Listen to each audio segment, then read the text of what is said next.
नमस्कार दोस्तों, एक बार फिर हमारे YouTube चैनल में आपका स्वागत है। दोस्तों, हम आपके लिए सच्ची घटना पर आधारित हॉरर कहानियां लेकर के आते हैं जो बहुत ही डरावनी होती है। आज की जो स्टोरी है ये हमारे एक व्यूअर ने भेजी है और ये जो घटना है ये सच्ची घटना पर आधारित। हमारे व्यूअर ने हमें बताया कि ये जो घटना है ये हमारे साथ घट चुकी है और आप लोग ये गलती ना करें, नहीं तो आप लोग भी परेशानी में पड़ सकते हैं। तो दोस्तों, हमारे वीडियो को लाइक करिए, जो लोग नए हैं वो हमारे चैनल को सब्सक्राइब ज़रूर करें और बेल आइकॉन भी ज़रूर दबा दें। तो चलते हैं कहानी की ओर। विशाल और उसकी छोटी बहन अपने पुश्तैनी गांव गए थे। गांव में 2 दिन रुकने के बाद वो शहर लौटने लगे। गांव से शहर के लिए 2 रास्ते थे। एक रास्ता जंगल के बीच से जाता था और एक नया रास्ता था जो थोड़ा लंबा था। तो विशाल ने शहर जाने के लिए जंगल वाला रास्ता पकड़ा। तो उसकी छोटी बहन शालू ने बोला, भैया इस रास्ते से नहीं चलती, हम दूसरे रास्ते से चलते हैं। विशाल चौंक गया। उसने पूछा, क्यों, ऐसा क्यों? इस रास्ते से हम जल्दी घर पहुंच जाएंगे। शालू हिचकिचाते हुए, मैंने सुना है इस जंगल में एक चुड़ैल रहती है और वो लोगों को खा जाती है। विशाल जोर से हंसा। शालू तू भी ना, भूत प्रेत चुड़ैल ये सब कुछ नहीं होता, मैं तो नहीं मानता। और फिर हम तो कार से जा रहे हैं, कोई पैदल तो जा नहीं रहे हैं। फुर्र से उड़ जाएंगे और फिर हम जल्दी घर भी तो पहुंच जाएंगे। तू चिंता मत कर, मैं हूं ना, तुझे चुड़ैल को खाने नहीं दूंगा। और हाँ, तू चाहे तो जरूर चुड़ैल को खा जाना, क्योंकि तू चुड़ैल से कम है क्या? शालू मारते हुए, भैया मैं चुड़ैल लगती हूँ क्या? और उसे काटने लगे। दोनों मस्ती करते हुए चले जा रहे थे। गाड़ी तेज गति से दौड़ रही थी। शालू के मन में अब भी कहीं डर था। जंगल में थोड़ी दूर ही चले होंगे कि उन्हें एक झोपड़ी दिखाई दी, जिसके आंगन पर एक बुढ़िया झाड़ू लगा रही थी। विशाल को मजाक सूझा। उसने शालू से बोला, शालू वो देख तेरी चुड़ैल। शालू ने बोला, सो फनी। जंगल में भी लोग रहते हैं। कुछ दूर जाने के बाद शालू डरते हुए भैया से पूछा, भैया कहीं ये चुड़ैल तो नहीं थी? तेरे को तो कहीं नहीं लेकर के जाना चाहिए, हमेशा डरती रहती है, डरना बंद कर। और विशाल अब उस पर हंसने लगा। शालू कुछ नहीं बोली, वह चुपचाप रही। आगे करीब 5 किलोमीटर चले होंगे और उन्हें फिर से वही झोपड़ी दिखाई दी, वो भी बिल्कुल सेम टू सेम। और वो बुढ़िया भी, जो पहले झाड़ू लगा रही थी, अब आंगन में बैठ करके कुछ काम कर रही थी। शालू बहुत डर गई, बोली, भैया वो देखो वही बुढ़िया और सेम टू सेम झोपड़ी फिर से आ गई। लगता है ये वही चुड़ैल है जिसके बारे में लोग बोलते हैं। अब ये हमें मार करके खा जाएगी। भैया आज हम मरने वाले हैं। विशाल, शालू ये झोपड़ी किसी और की भी तो हो सकती है, और फिर हमने उस बूढ़ी औरत को पास से तो देखा ही नहीं ना। ये कोई और बुढ़िया तो हो सकती है।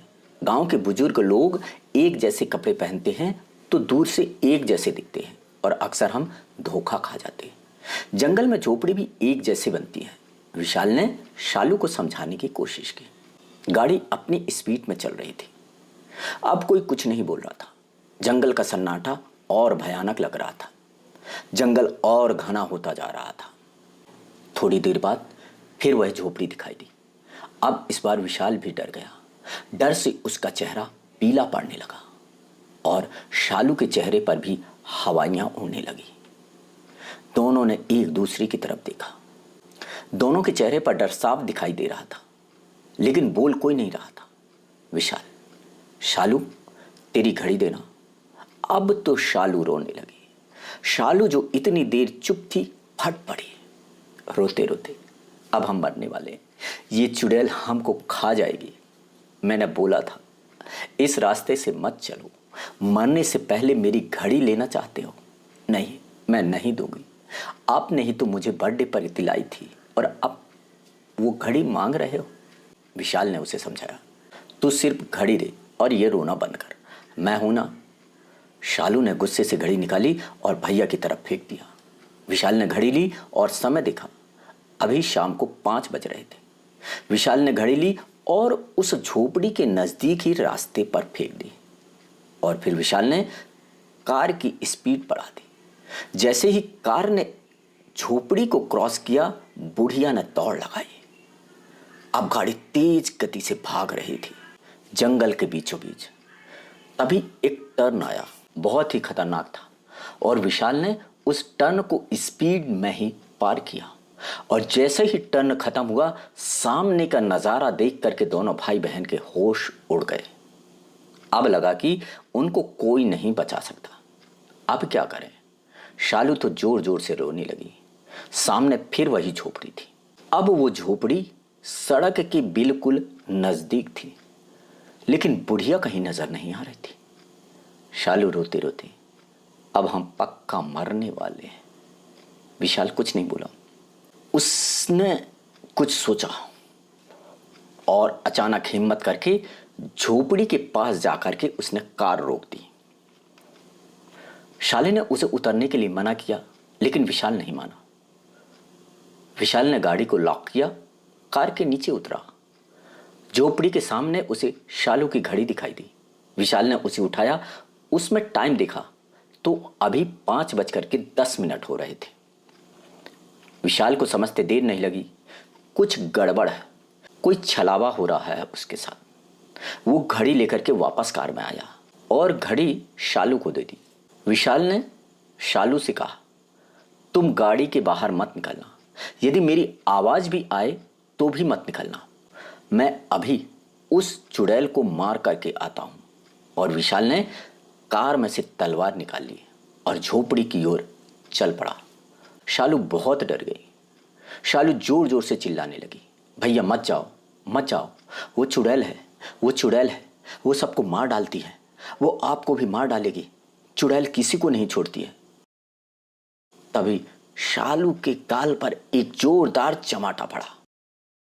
शालू ने मुड़ करके देखा, दंग रह गए। विशाल था जो शालू के गाल पर थपकी लगा रहा था। विशाल ने बोला, उठ शालू, घर आ गया है, हम घर पहुंच गए हैं, उठ जा। पूरे रास्ते सोती रही। शालू अचानक से नींद से जागी। तो क्या यह सपना था? उसने अपनी घड़ी देखी, घड़ी उसके हाथ पर थी, लेकिन टाइम 5:10 हुए थे। विशाल, तू नींद में क्या बड़बड़ा रही थी? चुड़ैल है, चुड़ैल है, मत जाओ मत जाओ, वो हमें मार डालेगी। शालू ने बोला, कुछ नहीं, और अपने ऊपर हंसने लगी।